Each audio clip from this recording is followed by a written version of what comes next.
केसी industries limited, और आज के दिन में यहाँ पे काफी बड़ा गिरावट हो रहा है। एक्चुअली यहाँ पे काफी टाइम से देखेंगे काफी बड़ा गिरावट हो रहा है, लगभग यहाँ पे 80% जैसा यहाँ पे करेक्शन हो चुका है। तो क्यों स्टॉक्स में ऐसा क्या है कि स्टॉक्स में फंडामेंटल कुछ नहीं है या फिर प्रोडक्ट में कुछ क्वालिटी नहीं है?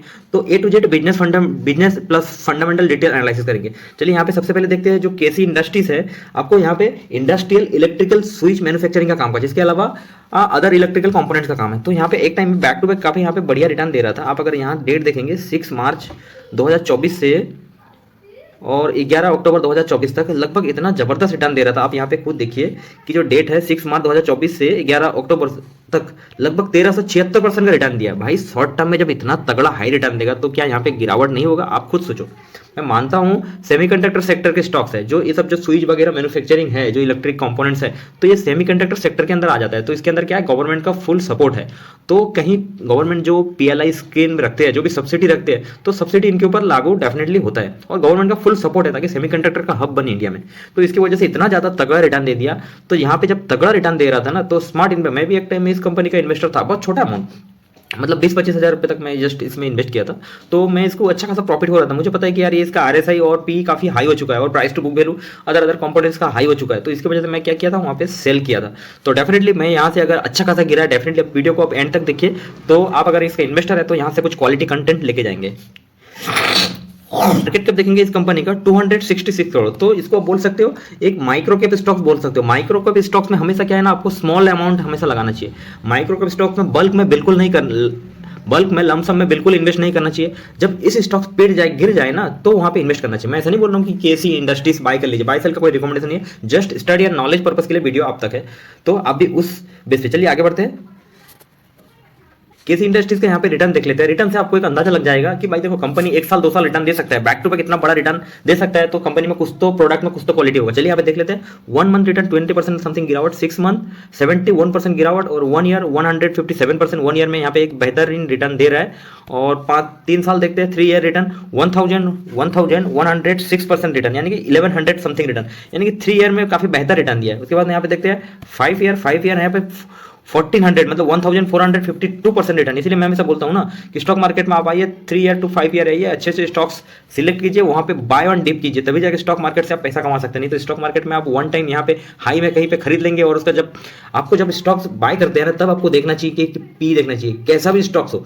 अगर पी बहुत ज्यादा हाई है तो वहां पे एक छोटा सा इन्वेस्ट करो ना, वहां से अगर और करेक्शन होता है 20-30% तो वेट एंड वॉच करो, तो वहां पे और एड ऑन करो। तो इस तरीके से स्टॉक मार्केट में बेनिफिट उठाना होता है। नहीं तो स्टॉक मार्केट में आप यहाँ पे हाई में बाय कर लेंगे, फिर डेफिनेटली वहां पे गिरेगा तो बहुत टाइम लग जाएगा आपको प्रॉफिट निकालने के लिए। आप अगर शॉर्ट टर्म यहाँ पे पैसा इन्वेस्ट करना चाहते हैं तो किस तरीके से होता है, तो आपको अच्छे स्टॉक को वेट एंड वॉच करो, एक दो क्वांटिटी लो, उसके बाद यहाँ पे 30% 40% गिरता है। भाई अच्छे स्टॉक जब 1 साल में आप सोचो, यहाँ पे 3 ईयर में आप सोचो इतना ज्यादा बढ़िया रिटर्न दे रहा है और 5 ईयर में 1400% रिटर्न, तो यहाँ से क्या प्रॉफिट बुकिंग नहीं आएगा? कंपनी का सोना लगा हुआ है, ऐसा कुछ नहीं होता है भाई। इससे बड़े बड़े धुरंधर स्टॉक्स मतलब बैक टू बैक रिटर्न देता है फिर भी गिरता है। 1 साल में 100-150% का रिटर्न देता है, 5 साल में 500% रिटर्न देता है, फिर भी 40-40% नीचे गिर गया। तो ऐसा भी होता है स्टॉक मार्केट सारा चीज पेशेंस का खेल है और साथ में नॉलेज बढ़ाना चाहिए। नॉलेज बिना नॉलेज नहीं होगा, आप इन्वेस्टिंग करते हैं तो फिर वहां पे कहीं ना कहीं आपको सट्टाबाजी महसूस होगा। आपको प्रोडक्ट के बारे में पता नहीं है, मैनेजमेंट के बारे में पता नहीं है, प्रोमोटर क्या है, एफआई क्या है, इस कंपनी का क्वालिटी क्या है और इसका मतलब जो फाइनेंशियल डेटा क्या है, तो ये सब चीजें कहीं सारा है। तो चलिए मैं आपको सारी चीजें आपके साथ शेयर करता हूँ, बेसिक इंपॉर्टेंट चीजें। चलिए यहाँ पे कंपाउंडेड सेल्स ग्रोथ देख लेते हैं, जो बहुत ज्यादा इंपॉर्टेंट है। किसी भी कंपनी को बेसिक ट्रैक करने के लिए यहाँ से एक इंडिकेट मिल सकता है। तो इसका ये मतलब नहीं कि सिर्फ यही सेल्स से सब कुछ पता चल जाएगा, नहीं भाई। किसी भी कंपनी ऐसा होता है कि सेल्स बहुत बढ़िया हो रहा है, प्रॉफिट हो रहा है, लेकिन कर्जा बढ़ रहा है, प्रोमोटर धीरे धीरे माल बेच रहा है, तो सोचो वहां पे कुछ ना कुछ घपला, कुछ प्रॉब्लम हो सकता है आने वाले दिन में। तो इसीलिए बेसिक कुछ इंपॉर्टेंट चीजें जो मैं आपके साथ शेयर करने वाला हूँ, और आप वीडियो को एंड तक देखें डेफिनेटली, तभी आधा अधूरा ज्ञान थोड़ा बहुत ज्यादा डेंजरस होता है। आप अगर इन्वेस्टर है तो डेफिनेटली आप देखिए इस वीडियो को। और 10 ईयर रिटर्न 7%, इतना ज्यादा नहीं था। 5 ईयर 14%, ठीक है, डिसेंट है। 3 ईयर 29% और ट्रेलिंग 12 मंथ 10%। तो ट्रेलिंग 12 मंथ यहाँ पे सेल्स थोड़ा सा गिरा है, बट 3 ईयर 5 ईयर बहुत बेहतरीन है, ठीक है। ओवरऑल यहाँ पे सेल्स चलो ओके। और कंपाउंडेड प्रॉफिट ग्रोथ है 10 ईयर 26%, 5 ईयर 27%, 3 ईयर 83% और ट्रेलिंग 12 मंथ 46%। तो यहाँ पे प्रॉफिट बढ़िया निकल के आ रहा है, सेल्स के कंपेयर में प्रॉफिट बढ़िया निकल के आ रहा है। तो आपको कई बार प्रेडिक्ट करना पड़ता है कि इसका और प्रोडक्ट के बारे में समझना है, बिजनेस के बारे में समझना है और इसका सारी चीज के बारे में समझना है, कुछ इंपॉर्टेंट बेसिक चीजें है। चलिए आगे बढ़ते हैं। सेल्स के कंपेयर में प्रॉफिट ज्यादा हो रहा है, तो यहाँ पे ऑपरेटिंग प्रॉफिट मार्जिन कुछ तगड़ा होगा, जो यहाँ पे सिग्नल निकल के आ रहा है। क्यों? कहीं इसका अदर इनकम तो ऐड नहीं हो गया, तो कहीं ऐसा देखना पड़ता है। इसका जो कोर बिजनेस होता है कि हमेशा आप जिस कंपनी में इन्वेस्ट करते हैं उसका कोर बिजनेस से उसका इनकम जनरेट होना चाहिए और वहां से प्रॉफिट होना चाहिए, कहीं ऐसा ना हो अदर इनकम यहाँ पे बढ़ रहा है। इसका यहाँ पे बेसिक कुछ अबाउट पढ़ लेते हैं। इनकॉर्पोरेटेड 1992 में स्थापित हुआ था। KC industries L limited manufacturers industrial electrical switches, mechanical counters, electrical components and etcetera. तो इसके अलावा भी कुछ प्रोडक्ट है, अभी डायरेक्ट प्रोडक्ट ही देख लेते हैं, लेकिन यहाँ पे कुछ पढ़ लेते हैं business overview. The company is subsidiary of Salzer electronic. Salzer electronic नाम आप तो सुने होंगे स्टॉक मार्केट में, आप अगर है काफ़ी फेमस है, इलेक्ट्रॉनिक सेक्टर में काफ़ी फेमस है। एक की player the electrical solution industry.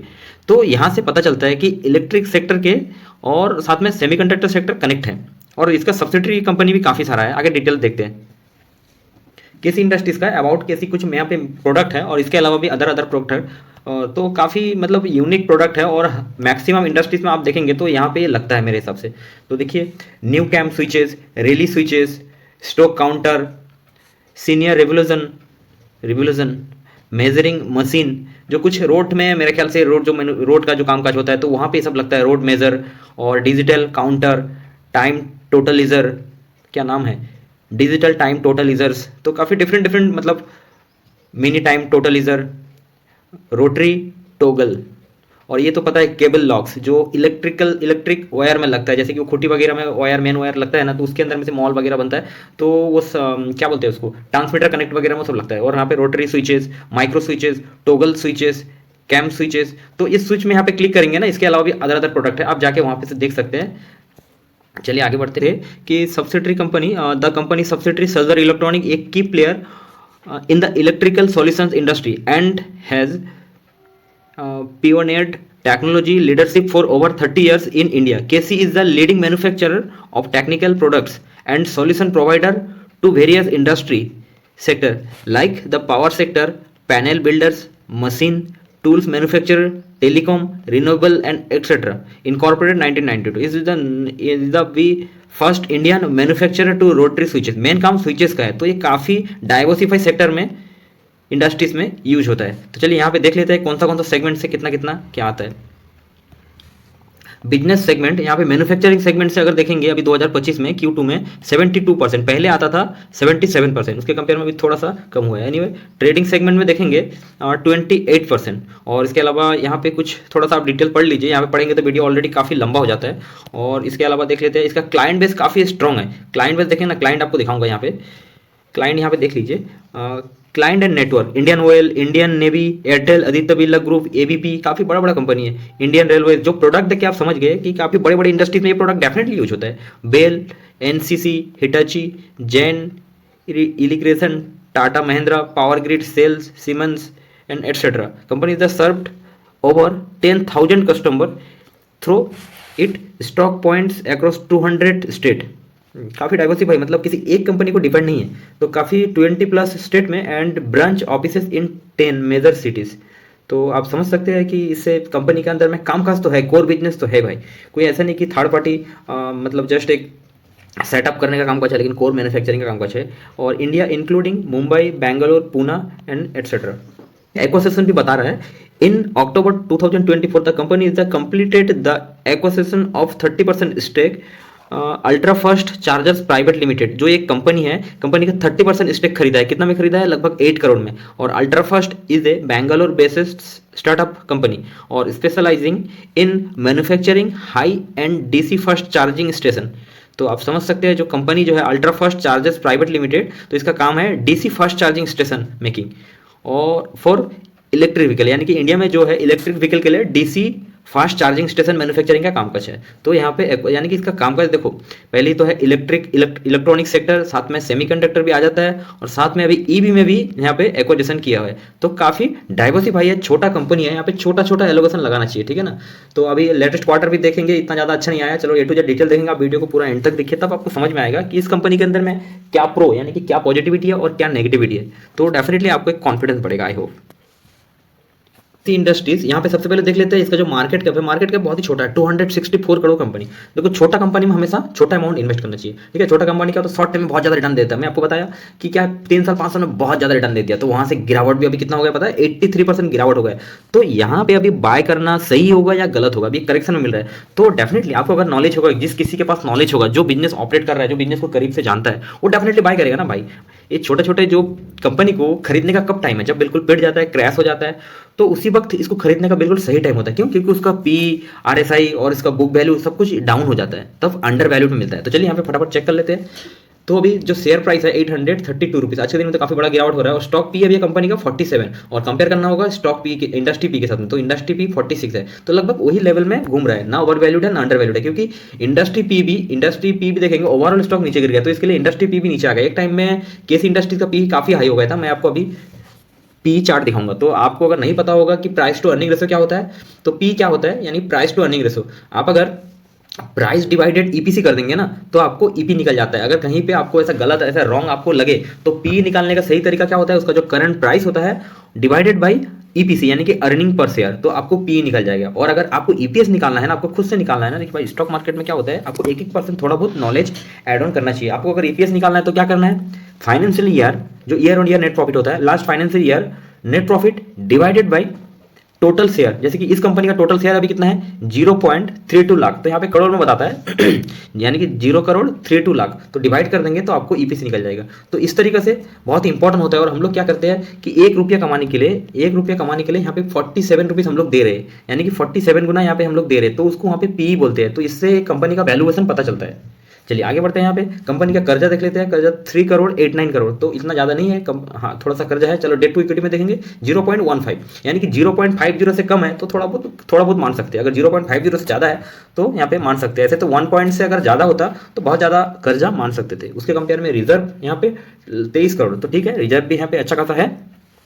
और कंपनी का ओपीएम यानी कि ऑपरेटिंग प्रॉफिट फाइनेंशियल ईयर 15.9, यानी कि 16 पॉइंट बोल सकते हैं। और अभी ऑपरेटिंग ओपीएम लेटेस्ट क्वार्टर देखेंगे लगभग 13 to 14%, ठीक है। आगे देखते हैं, कंपनी में किसी भी टाइप का कोई प्लेज नहीं है। और कंपनी का आरओसी 24 काफी बेहतरीन है, और आरओई 20% है। और प्राइस टू बुक वैल्यू देखेंगे, प्राइस टू बुक वैल्यू अभी 10 है, और industry price to book value 5। तो अभी industry price to book value से तो केसी इंडस्ट्रीज का प्राइस टू बुक वैल्यू थोड़ा सा हाई है, ठीक है। बट ऑलरेडी स्टॉक्स यहाँ पे 83% गिर गया। मुझे ऐसा लगता है कि यहाँ से अगर और 10-15% गिरेगा तो वहाँ से एक बाउंस बैक मिल सकता है। अगर ओवरऑल स्टॉक्स अगर नीचे गिरे तो तभी जाके, और नहीं तो मुझे ऐसा कोई मूवमेंट नहीं दिखाई देता, क्योंकि इसका यार प्रोडक्ट मुझे क्वालिटी देख के कोर बिजनेस दिखाई देता है। और ऐसे भी है ना कि इलेक्ट्रॉनिक सेक्टर, सेमीकंडक्टर सेक्टर, और अभी तो ये ईवी में भी एंट्री किया है। तो मुझे नहीं लगता है कि ये तीनों सेक्टर में जो एंट्री है, तो मुझे नहीं लगता है कि यहाँ से डाउन जाएगा या बुरा जाएगा, क्योंकि मैक्सिमम इंडस्ट्रीज में इसका प्रोडक्ट यूज होता है। चलिए आगे डेटा चेक करते हैं। हाँ लेकिन एक चीज है कि छोटा कंपनी है भाई, देखो रिटर्न तगड़ा देता है और गिरता भी तगड़ा है, यही दिक्कत है। रिटर्न कितना दिया, मैं आपको रिटर्न दिखाया, अभी थोड़ा वीडियो आगे देखिए। तो रिटर्न यहाँ पे तगड़ा दिया और यहाँ पे गिरावट भी तगड़ा दिया। आप सोचो बड़ा कंपनी जो होता है, ठीक है, उसका सेल्स ग्रोथ प्रॉफिट ग्रोथ इतना भी ज्यादा नहीं होता है, उसका डेटा इतना ज्यादा अच्छा नहीं रहता है, फिर भी क्या होता है वो इतना रिटर्न नहीं देता है और इतना गिरता भी नहीं है, 83%। तो छोटे कंपनी में वॉलेटिलिटी बहुत ज्यादा होता है भाई। तो यहाँ पे क्या क्या होता है, छोटे कंपनी जब पिट जाए, गिर जाए, आपको प्रोडक्ट क्वालिटी, फंडामेंटल, बिजनेस सब कुछ पता है, तो नीचे खरीदते हैं और ऊपर टॉप में सेल करते हैं। आपको लगा कि भाई एक साल में 600 700 500% रिटर्न दिया, मिनिमम 500% रिटर्न दिया, यार सेल करो ना भाई। तो आप अगर एक साल के इन्वेस्टर है, तो आप अगर बिल्कुल शॉर्ट टर्म के इन्वेस्टर है, यानी कि अगर स्विंग ट्रेड करना चाहते हैं, तो स्विंग ट्रेड में भी होता है, यहाँ से 20% ऊपर जाता है, फिर 10% गिरता है, या फिर 30% ऊपर जाता है और यहाँ से फिर 20% गिरता है। तो इस तरीके से कुछ चलता रहता है। तो इस तरीके से आपको चार्ट एनालिसिस करना आना चाहिए, और साथ में डेटा वगैरह चेक करना पड़ेगा कि उसका पी कितना हाई होता है, साथ में आरएसआई कब कितना हाई होता है। तो आरएसआई की बात करूँ तो आरएसआई अगर 70-80 तक आ जाता है, तो वहाँ पे एक प्रॉफिट बुकिंग होने का चांसेस रहता है। और साथ में अगर पी देखेंगे ना, पी क्या होता है, जो इंडस्ट्री पी मान लीजिए, इंडस्ट्री पी आपका 70 to 80 है, और आपका कंपनी का पी, स्टॉक पी जो ये निकल के आता है, तो वो अगर मान लीजिए 100 या फिर 110, तो वहां पे एक करेक्शन होने का चांसेस रहता है। तो आपको पी भी देखना है और साथ में आरएसआई भी चेक करना है। शेयर होल्डिंग पैटर्न, प्रोमोटर यहाँ पे देखेंगे मार्च 2022 से 74.91%, और दिसंबर 2024 में अभी भी 71.91%। तो प्रोमोटर का स्टेक यहाँ पे अच्छा खासा है। अगर 51% से ऊपर है तो एक यहाँ पे प्लस इंडिकेट मान सकते हैं। और डीआई देखेंगे, और मार्च 2022 में 0.09, तो उसी होल्डिंग मेंटेन किए थे, और यहाँ पे थोड़ा सा प्रॉफिट बुकिंग कर लिए। कब से? सितंबर 2024 से देखेंगे, थोड़ा बहुत यहाँ पे प्रॉफिट बुकिंग की है जून 2024 से। तो चलिए थोड़ा बहुत चलता रहता है, छोटा कंपनी है, इतना ज़्यादा तगड़ा रिटर्न दिया, तो पहले से इन्वेस्टेड है तो तगड़ा रिटर्न दिया, तो डेफिनेटली यहाँ पे प्रॉफिट बुकिंग करना तो चलता है। अगर 1% से ऊपर होता है ना यहाँ पे, तो 1% से ऊपर होता तो सेल करने के लिए सेबी को इन्फॉर्म करना पड़ता है, तो वहाँ पे एक वो इंडिकेट है। सॉरी, गवर्नमेंट देखेंगे, गवर्नमेंट भी यहाँ पे पहले एक टाइम में इन्वेस्टेड थे, तो अभी नहीं है, पता नहीं क्यों। और पब्लिक तो इतना ज़्यादा कुछ मैटर करता नहीं है, पब्लिक का होल्डिंग मैटर करता है जब पब्लिक का होल्डिंग बढ़ जाता है और सभी का होल्डिंग घट जाता है, प्रोमोटर FIDI, तो समझ लीजिए वहाँ पे डेंजर जोन है। ठीक है, ओवरऑल यहाँ पे कंपनी को चला कौन रहा है, प्रोमोटर, तो प्रोमोटर का होल्डिंग यहाँ पे अच्छा खासा तगड़ा है, तो यहाँ पे एक प्लस इंडिकेट मान सकते हैं। इसके अलावा DI थोड़ा बहुत है और यहाँ पे FI नहीं है। चलिए एनीवे, छोटा कंपनी है, आपको हमेशा छोटा एक, आपको जब गिर जाए पिट जाए ना ऐसे स्टॉक, तो आपको छोटा अमाउंट इन्वेस्ट करना चाहिए। और अभी भी यहाँ पे अगर किसी ने हाई में बाई किया है तो थोड़ा 80% गिर गया, मुझे ऐसा लगता है कि बाय ऑन डिप थोड़ा थोड़ा क्वांटिटी कर सकते हैं, तो आपको लॉन्ग टर्म के लिए छोड़ देना है। यहाँ पे एक साल का PE चार्ट देखते हैं, PE चार्ट भी बहुत इंपॉर्टेंट होता है। एक टाइम में बहुत बढ़िया रिटर्न दिया था, जो मैं आपको पहले रिटर्न बताया, और वहाँ से प्रॉफिट बुकिंग हुआ, तो प्रॉफिट बुकिंग होगा डेफिनेटली PE भी नीचे आएगा। तो इसका मीडियम PE था यहाँ पे 86, तो अभी PE काफ़ी नीचे हो चुका है। 6 मंथ का यहाँ पे PE देखते हैं, और यहाँ पे मीडियम PE निकल के आ रहा है 113, तो अभी भी उसके कंपेयर में नीचे है, तो अभी तो PE काफ़ी नीचे आ गया। ठीक है, लेकिन हो सकता है कि अगर ओवरऑल स्टॉक मार्केट गिरावट का माहौल बना रहे तो और भी 10-15% गिर सकता है, जहाँ तक मुझे ऐसा लग रहा है। लेकिन रिटर्न, इसके लिए रिटर्न तगड़ा रिटर्न दिया, और अभी इतना गिरावट का माहौल चल रहा है, अभी तो एक दो दिन से तो माहौल अच्छा बना हुआ है, पोर्टफोलियो ग्रीन ही ग्रीन है। अगर आपका पोर्टफोलियो अगर अभी भी रेड है तो कुछ तो दिक्कत है, आपने बहुत ज़्यादा कुछ, अगर सोचिए सेमीकंडक्टर सेक्टर के मैक्सिमम स्टॉक्स अच्छा रिटर्न दे रहा है और आपके स्टॉक रिटर्न नहीं दे रहा है, तो सोचिए आपके स्टॉक में कुछ दिक्कत है भाई। ठीक है ना, ये ऐसा होता है, समझ लीजिए। मतलब दिक्कत मतलब क्या है, या तो फिर अभी भी ओवर वैल्यूड है, आपने बहुत हाई में बाई किया है, ओवर वैल्यूड है, RSI बिल्कुल अभी भी हाई है, उसका सेल अभी लेटेस्ट क्वार्टर रिजल्ट इतना अच्छा नहीं आया, कंपनी में कुछ दिक्कत है, तो आपको बेसिक चीज़ें आपको फॉलो करना पड़ता है। किसी भी कंपनी का सबसे इंपॉर्टेंट होता है financially year sales and profit. तो चलिए यहाँ पे फटाफट देख लेते हैं। सेल्स यहाँ पे 22 करोड़, 24, 21, 22, 23, 24, 25, मतलब एक कंसिस्टेंसी मेंटेन किया है और धीरे धीरे यहाँ पे बढ़ रहा है। तो आप यहाँ से समझ सकते हैं प्रोडक्ट के अंदर क्वालिटी है और धीरे धीरे बढ़ रहा है। मुझे धीरे धीरे बढ़ने वाली मुझे कंपनी बहुत ज़्यादा पसंद रहता है, लेकिन भाई इसने रिटर्न बहुत तगड़ा दे दिया था। ठीक है ना, ये सेल्स के हिसाब से मुझे रिटर्न बहुत ज़्यादा लगा। नेट प्रॉफिट देख लेते हैं। नेट प्रॉफिट देखेंगे, यहाँ पे थोड़ा सा हुआ था, माइनस में हुआ 2 बार, और उसके बाद में यहाँ पे धीरे धीरे कहीं ना कहीं नेट प्रॉफिट बढ़ रहा है और फाइनली अभी ट्रेलिंग 12 मंथ 5 करोड़ में आ चुका है। यानी कि 2013 में लगभग 61 लाख था, तो अभी 5 करोड़ 57 लाख आ गया है। और साथ में EPS देखते हैं तो नेट प्रॉफिट भी जिस तरीके से बढ़ा, और यानी कि अर्निंग पर शेयर, यहाँ पे अर्निंग पर शेयर भी उसी तरीके से यहाँ पे बढ़ा है। यहाँ पे एक टाइम में 2 रुपीज़ था 2013 में, और अभी 18 रुपीज़ पर शेयर दे रहा है, बहुत अच्छी बात है। साथ में ऑपरेटिंग OPM देख लेते हैं, यानी कि ऑपरेटिंग प्रॉफिट मार्जिन। तो ऑपरेटिंग प्रॉफिट मार्जिन पहले एक टाइम पे बहुत ही खराब था और घटिया था, और धीरे धीरे मेंटेन किया है, और आज जाके 11, 13 और अभी फाइनली ट्रेलिंग 12 में 15% एक अच्छा स्टैंडर्ड ऑपरेटिंग प्रॉफिट मार्जिन अभी मान सकते हैं। क्वार्टरली थोड़ा फ्लक्चुएट सेल्स एंड प्रॉफिट हो सकता है, तो चलिए यहाँ पे क्वार्टर ऑन क्वार्टर सबसे पहले सेल्स देखते हैं, दिसंबर 2021 से देखते हैं। और यहाँ पे 8 करोड़ 10 करोड़ एक हाई लगाया, 10 10 11 यहाँ पे देखो क्वार्टर ऑन क्वार्टर ने एक बढ़िया एवरेज मेंटेन किया है, मुझे यहाँ पे कोई दिक्कत नहीं है। आप अगर क्वार्टर ऑन क्वार्टर देखेंगे ना, तो बढ़िया सेल्स एक मेंटेन करके चल रहा है, इसकी वजह से इतना तगड़ा रिटर्न दिया। लेकिन हाँ, सेल्स और प्रॉफिट के हिसाब से रिटर्न ज़्यादा दे दिया था भाई। आपने देखे ना अभी PE चार्ट देखे ना, कैसे ऊपर धड़ाम से गया था भाई। शेयर प्राइस जब ऊपर जाता है तो PE भी हाई जाता है, जब प्रॉफिट बुकिंग होता है तो PE भी नीचे आएगा ना डेफिनेटली। तो ऑपरेटिंग प्रॉफिट मार्जिन में देखेंगे वो भी बढ़िया है, पहले इतना हुआ नहीं करता था, तो अभी एक अच्छा खासा कंसिस्टेंसी मेंटेन किया हुआ है। अभी फाइनली बोलना आ चुका है कंसिस्टेंसी। एनीवे, नेट प्रॉफिट, तो नेट प्रॉफिट देखेंगे यहाँ पे काफ़ी अच्छा, एक भी बार कभी माइनस नहीं हुआ, इतना छोटा कंपनी है उसके हिसाब से माइनस नहीं हुआ, तो ये नेट प्रॉफिट धीरे धीरे प्रॉफिट में है, हमेशा लॉस नहीं गया। और साथ में अर्निंग पर शेयर भी यहाँ पे देखिए किस तरीके से बढ़ रहा है। तो फाइनली अभी दिसंबर में थोड़ा सा क्वार्टर रिजल्ट इतना अच्छा नहीं आया ना इस बार, इस इंडस्ट्रीज का अभी क्वार्टर रिजल्ट आया था 5 जनवरी को, तो इतना ज़्यादा नहीं आया। यहाँ पे देखिए ये लेटेस्ट ईयर और प्रीवियस क्वार्टर और ये लास्ट ईयर, तो ईयर ऑन ईयर देखते हैं। यहाँ पे ईयर ऑन ईयर यहाँ पे ओनली 3% से ग्रोथ हुआ है, मतलब सॉरी -3% से गिरावट हुआ है, और क्वार्टर ऑन क्वार्टर देखेंगे थोड़ा समथिंग गिरावट हुआ है। और नेट प्रॉफिट देखते हैं, यहाँ पे नेट प्रॉफिट भी इतना ज़्यादा यहाँ पे नहीं हुआ है, ईयर ऑन ईयर यहाँ पे गिरावट है और क्वार्टर ऑन क्वार्टर भी गिरावट है। तो इसकी वजह से यहाँ पे स्टॉक्स ने इतना पीट गए। एक तो ओवरऑल इंडियन स्टॉक मार्केट काफ़ी गिरावट का माहौल बन चुका था। एक्चुअली बताऊँ कि स्टॉक मार्केट में, इंडियन स्टॉक मार्केट में एक्चुअल गिरावट का माहौल क्यों बना था, ये यार ये ट्रम्प जो है ना, ट्रम्प तो उसको चलो साइड में छोड़ दो, स्टॉक ने हमारा इतना ज़्यादा रिटर्न दे दिया था ना, मतलब जितना अर्निंग नहीं हुआ उससे ज़्यादा अर्निंग अगर यहाँ पे कहीं हो रहा है ना धीरे धीरे, तो यार रिटर्न वो फ्यूचर डिपेंड करके यार आगे इतना रिटर्न दे दिया। उसको लगा कि यार कंपनी बहुत ज़्यादा ताबड़तोड़ सेल करके यहाँ तक आ जाएगा, तो यहाँ तक आ जाएगा, उसको वैल्यूएशन जो PE हाई हो जाता है वो थोड़ा PE कंट्रोल में हो जाएगा। तो ऐसा अनुमान यहाँ पे किया गया था, लेकिन ऐसा कुछ नहीं हुआ, इतना ज़्यादा सेल्स ग्रोथ और प्रॉफिट ग्रोथ नहीं हुआ। और सेल्स ग्रोथ प्रॉफिट ग्रोथ क्यों नहीं हुआ वो मैं बता रहा हूँ। एक तो अभी ट्रम्प चाचा ने अभी थोड़ा सा लगा दिए, और प्लीज़ मोदी जी थोड़ा सा हमारे इंडिया को यार जो मैन्युफैक्चरिंग चीज़ों में जो थोड़ा सा चीज़ें है, थोड़ा सा वहाँ पे सपोर्टेड कीजिए और एक्चुअल में सपोर्ट कीजिए। मैं मानता हूँ कि यार आप बहुत कुछ कर सकते हैं, आपके अंदर में है यार वो क्वालिटी।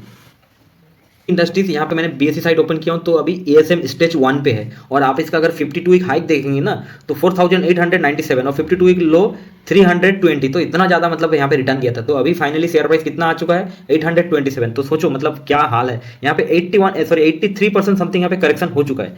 और इसके अलावा इसका प्राइस बैंड है ना 5% है। तो आगे चल के अगर अपर सर्किट या लोअर सर्किट ऐसा कंटिन्यू मारे तो एएसएम स्टेज आगे यहाँ पे बढ़ सकता है। इसी इंडस्ट्रीज यहाँ पे देखेंगे तो एक टाइम पे काफ़ी मार्च में देखेंगे यहाँ पे गिरावट है, कितना है लगभग 7% का यहाँ पे गिरावट है। और फरवरी में भी यहाँ पे गिरावट है और जनवरी में भी यहाँ पे देखिए जनवरी मंथ टोटल यहाँ पे गिरावट है। दिसंबर में गिरावट है, नवंबर में गिरावट है 2024 में, और यहाँ पे अक्टूबर 2024 में यहाँ पे गिरावट है। अभी देखिए यहाँ पे रिटर्न कहाँ पे दिया है, चलिए वो देखते हैं। रिटर्न है ना, हाँ अब ये रहा, मजा है। देखो किसी भी स्टॉक्स है ना, ऐसा नहीं है कि गिरता है तो रिटर्न भी देता है। यहाँ पे गिरावट है अक्टूबर में और सितंबर में यहाँ पे देखिए 51%, सितंबर 2024 सॉरी, अक्टूबर 2024 में देखेंगे 44% रिटर्न, और जुलाई में 54% रिटर्न, और जून 38% रिटर्न, में 62% रिटर्न। यानी कि यहाँ पे रिटर्न दिया है। जिस किसी ने भी नीचे कहीं पे लगाया है ना तो वो तो यार मालामाल हो गया। तो इसलिए स्टॉक मार्केट को जानना पहचानने की जरूरत है। आप अगर आंख बंद करके गोली मारेंगे तो आपको प्रॉफिट भी होगा और लॉस में बदल के चला भी जाएगा। तो इसीलिए भाई बेसिक जो मैं जिस टाइप का वीडियो करता हूँ ना, आप अगर मेरा वीडियो मैक्सिमम कंपनी का देख लेंगे ना तो डेफिनेटली वहाँ से आपको एक अंदाजा मिल जाएगा, आपको एक डेफिनेटली नॉलेज आ जाएगा। मैं इतना ज़्यादा कोई रॉकेट साइंस वाला वीडियो नहीं करता हूँ, वीडियो में सिंपली जो होता है वो मेंटेन करता हूँ। और दिसंबर में यहाँ पे काफ़ी बेहतरीन, मतलब पहले 2023-24 में तो बढ़िया रिटर्न दिया है, तभी जाके इतना हाई वैल्यूएशन में आ गया था। और अभी क्वार्टर रिजल्ट अच्छा नहीं आया और ओवरऑल स्टॉक्स का थोड़ा सीनरियो अच्छा नहीं रहा, इसकी वजह से गिरावट हो रहा है। Thank you so much watching this video. Buy sell का कोई रिकमेंडेशन नहीं है, जस्ट आपको समझ में आया कि स्टडी पर्पज़ के लिए जो कंपनी का प्रोडक्ट कैसा क्वालिटी है और अभी किस वक्त। देखो स्टॉक मार्केट में आपको एक बात बताऊँ, अच्छे से अच्छे स्टॉक्स है ना, जब यहाँ पे हाई में होता है ना, बाय करके है ना कुछ फायदा नहीं मिलता है, वेट एंड वॉच करना पड़ता है आपको। जब अच्छे स्टॉक गिर जाए ना धड़ाम से तो यहाँ पे बाय करना होता है, डेफिनेटली वो स्टॉक ऊपर जाएगा। और आपको एक स्टॉक में ध्यान नहीं देना चाहिए, मिनिमम आपको 10 स्टॉक्स टारगेट कीजिए ना, आपका जो भी अमाउंट है 10 टू बड़ा अमाउंट है, अगर 10 लाख तक है तो 10 टू 20 स्टॉक्स आप फॉलो कीजिए, ठीक है ना। और डिफरेंट सेक्टर का होना चाहिए, ठीक है, जैसे कि हो गया इलेक्ट्रॉनिक सेक्टर, सेमीकंडक्टर सेक्टर, उसके बाद में EV sector, green energy sector, chemical sector, defence sector, एक दो रेलवे सेक्टर का एक दो स्टॉक ले लीजिए। अभी टेलीकॉम सेक्टर, आईटी सेक्टर काफ़ी इंटरेस्टिंग है।